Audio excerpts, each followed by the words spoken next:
ओम नमः शिवाय। नमस्कार दोस्तों, मैं हूं आपका दोस्त प्रदीप कुमार बांगड़े।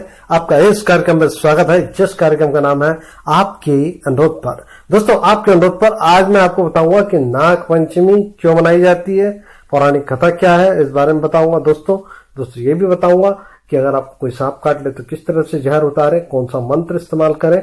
दोस्तों, अगर आप मेरे चैनल को पहली बार देख रहे हैं तो आपसे अनुरोध है कि आप इसे लाइक करें। वीडियो के नीचे रेड कलर का बटन है, उसे दबा के सब्सक्राइब करें। बाजू में एक बेल है, उसे भी दबाएं ताकि मैं जो भी वीडियो अपलोड करूं सबसे पहले आप तक पहुंचे। दोस्तों, अगर आप मेरे चैनल को पहले ही सब्सक्राइब कर चुके हैं तो मैं आपका दिल से शुक्रिया अदा करता हूं, धन्यवाद करता हूं, आपका अभिनंदन करता हूं कि आप मेरे चैनल को ध्यान से सुन रहे हैं, देख रहे हैं। दोस्तों, वीडियो अच्छा लगे तो अपने दोस्तों में जरूर शेयर करें। फेसबुक, व्हाट्सएप, इंस्टाग्राम, ट्विटर किसी से भी कर सकते हैं। तो चलिए दोस्तों, मैं आपको बताता हूं कि इस दिन पूजा कैसे करें। इस दिन सवेरे जल्दी उठकर स्नान कर लें, साफ एवं स्वच्छ कपड़ा पहनकर पूजा करना चाहिए। दीवार पर गेरू पोतकर पूजन का स्थान बनाएं। घर के प्रवेश द्वार पर नाग का चित्र बनाएं तथा उनकी पूजा करें। नाग देवता की सुगंधित पुष्प, कमल, चंदन से पूजा करनी चाहिए क्योंकि नागदेव को सुगंध बहुत ही प्रिय है। ब्राह्मणों को भोजन में खीर परोसे व सांप को भी अर्पित करें। इसके अलावा आप प्रसाद के रूप में खीर लोगों को बांटें और फिर स्वयं भी ग्रहण करें। ब्राह्मणों को दक्षिणा भी दें। दोस्तों, इस दिन सपेरों के लिए भी विशेष महत्व का दिन होता है, उन्हें दूध और पैसा देना चाहिए। पौराणिक कथा। प्राचीन काल में एक सेठ जी के 7 पुत्र थे।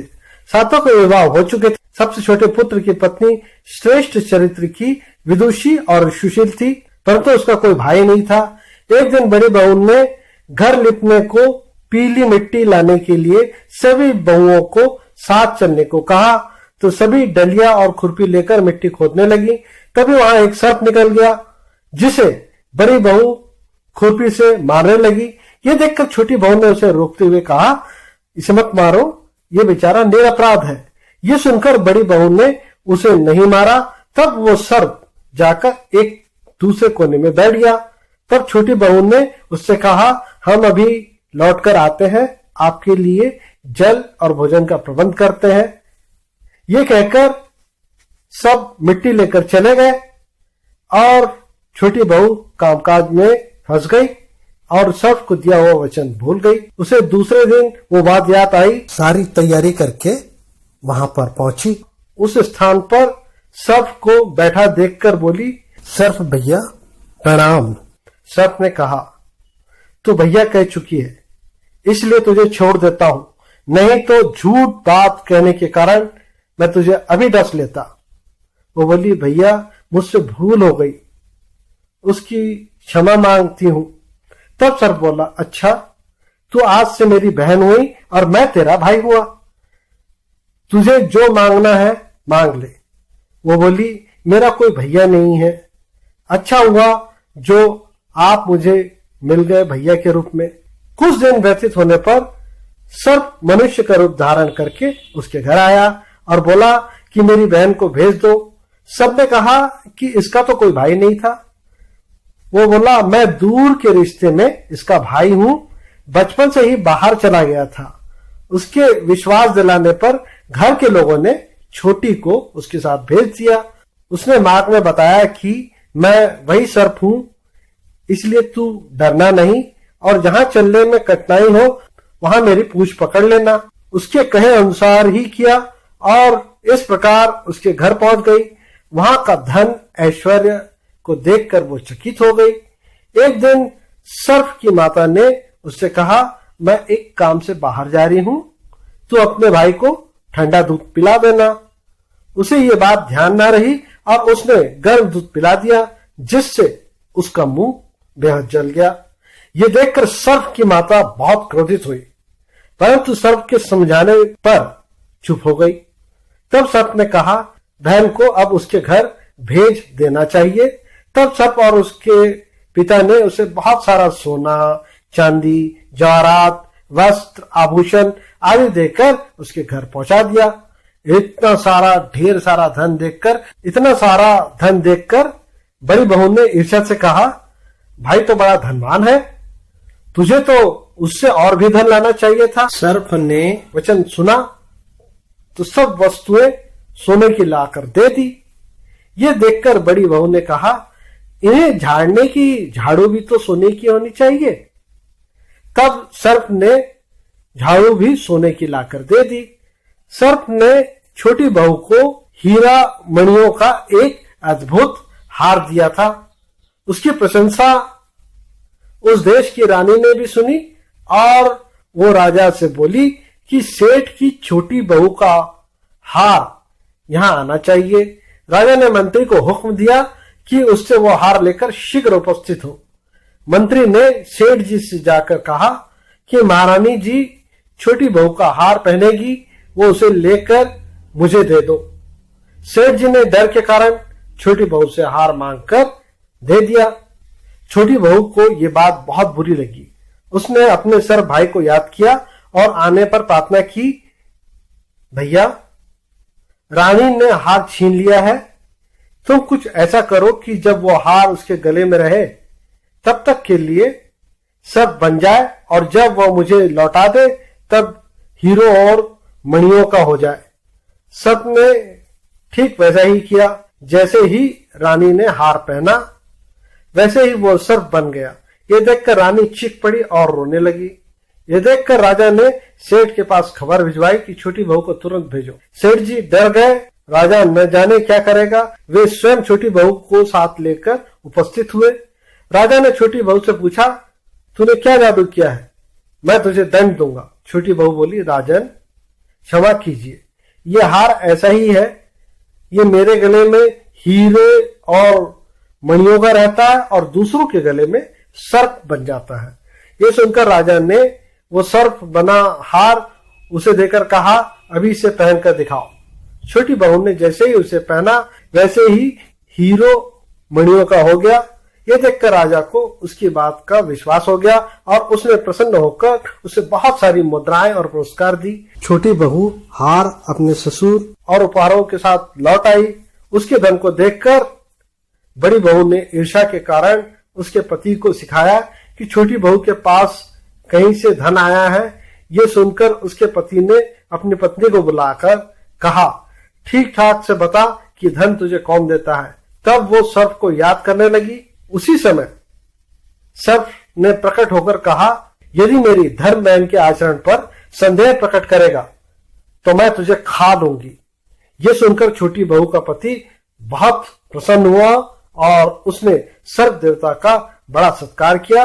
उसी दिन से नाग पंचमी का त्योहार मनाया जाता है और स्त्रियां सर्प को भाई मानकर उनकी पूजा करती हैं। अन्य पौराणिक कथा। भविष्य पुराण के अनुसार जब सागर मंथन हुआ था तब नागों ने अपनी माता की आज्ञा नहीं मानी थी। इसके चलते नागों को श्राप मिला था। नागों को कहा गया था कि वो राजा जनमेजय के यज्ञ में जलकर भस्म हो जाएंगे। इससे नाग बहुत ज्यादा घबराए हुए थे। इस श्राप से बचने के लिए सभी नाग ब्रह्मा जी की शरण में पहुंचे। उन्होंने ब्रह्मा जी से सारी बात कही और मदद मांगी। उन्होंने कहा कि जब नागवंश में महात्मा जरत्कारु के पुत्र आस्तिक होंगे तब वो सभी नागों की रक्षा करेंगे। ये उपाय ब्रह्मा जी ने पंचमी तिथि को बताया था। जब महात्मा जरत्कारु के पुत्र आस्तिक मुनि ने नागों को यज्ञ से जलने से बचाया था तब सावन की पंचमी तिथि थी। आस्तिक मुनि ने नागों के ऊपर दूध डालकर उन्हें बचाया था। इसके बाद आस्तिक मुनि ने कहा कि जो भी पंचमी तिथि पर नागों की पूजा करेगा उसे नाग दंश का भय नहीं रहेगा। तब से ही सावन की पंचमी तिथि पर नाग पंचमी मनाई जाती है। इसके अलावा एक और प्राचीन कथा प्रचलित है। एक किसान था जिसके 2 बेटे और 1 बेटी थी। वो सभी एक गांव में रहते थे, बहुत ही मेहनत करते थे। किसान अपने परिवार का पेट पालने के लिए हल चलाता था। एक दिन हल जोतते हुए गलती से उसके नागिन के अंडे कुचल दिए। इससे नागिन के अंडे नष्ट हो गए। इस समय नागिन खेत में नहीं थी, लेकिन वो जब वहां वापस आई उसने देखा कि उसके अंडे नष्ट हो चुके हैं। उसने बदला लेने की ठान ली। क्रोधित नागिन ने बदले की आग में किसान के दोनों बेटों को डस लिया और उसकी मौत हो गई। दोनों बेटों को डसने के बाद नागिन किसान की बेटी को भी डसना चाहती थी, लेकिन वो घर में नहीं थी। किसान की बेटी को डसने के इरादे से नागिन अगले दिन फिर उसके घर पहुंची। किसान की बेटी ने एक कटोरी दूध नागिन के सामने रख दिया। ये सब देखकर वो बहुत हैरान हुई। उस लड़की ने नागिन से माफी मांगी। किसान की बेटी के क्षमा भाव को देखकर नागिन बेहद खुश हुई और उसने दोनों भाइयों को जीवित कर दिया। ये घटना श्रावण शुक्ल की पंचमी तिथि को हुई थी। इस कारण भी इस दिन नाग पंचमी मनाई जाती है। सांप अगर काट ले तो आप सबसे पहले किसी पुराने इंजेक्शन की जरूरत पड़ेगी आपको, जिसमें आपको इंजेक्शन की सुई वाले भाग को काट कर फेंकना है। इस तरह से इंजेक्शन सेक्शन पाइप की तरह काम करेगा, वैक्यूम की तरह काम करेगा। इसके बाद आपको जो है ये पता होना चाहिए कि कहाँ मरीज को जो है सांप ने काटा है। उस जगह पर आप इसे रख के 2-3 बार इसे वैक्यूम की तरह खींचे और सारा जो गंदा ब्लड निकाल ले। इस तरह से 2-3 बार आप प्रक्रिया करें। इससे जो है जितना जहर वाला खून है वो बाहर निकल जाएगा। सांप जब काटता है तो 2 निशान बन जाते हैं। निशान बनते हैं तो दोनों इससे आपको जो है आपको ये खराब खून निकालना है। इस तरह से आप मरीज को बचा सकते हैं। दूसरा इलाज, इसमें आपको अपने घर में जो है NaJA 200 नाम की दवा ये आपको मिलेगी, 125 रुपए मिल जाएगी और ये आपको होम्योपैथिक दवाई की दुकान में मिल जाएगी। तो इसको आप अपने पास हमेशा रखें। 1 mg की दवा होती है और 125 रुपए की आती है। इससे आप सैकड़ों लोगों की जान बचा सकते हैं। तो इसमें जो लेने का जो तरीका है वो उसमें लिखा रहता है। तो आपको करना क्या है, ये दवाई लिक्विड में होती है, इसलिए आपको इस दवा को 1 बूंद मरीज के मुंह में गिराना है और इसमें 10 मिनट के बाद फिर 1 बूंद डालना है, फिर उसके 10 मिनट बाद 1 बूंद डालना है, फिर 10 मिनट के बाद 1 बूंद डालना है। इस तरह से मरीज को अगर 3 से 4 बूंद देते हैं तो सांप के जो काटा हुआ जहर है वो समाप्त हो जाएगा। और जितने जल्दी हो सके डॉक्टर से संपर्क करें। काटा है उसे स्थिर रखने का प्रयास करें। दूसरा, अंग के आसपास किसी भी प्रकार का कट नहीं लगाएं। टिटनेस की संभावना नहीं रहती है।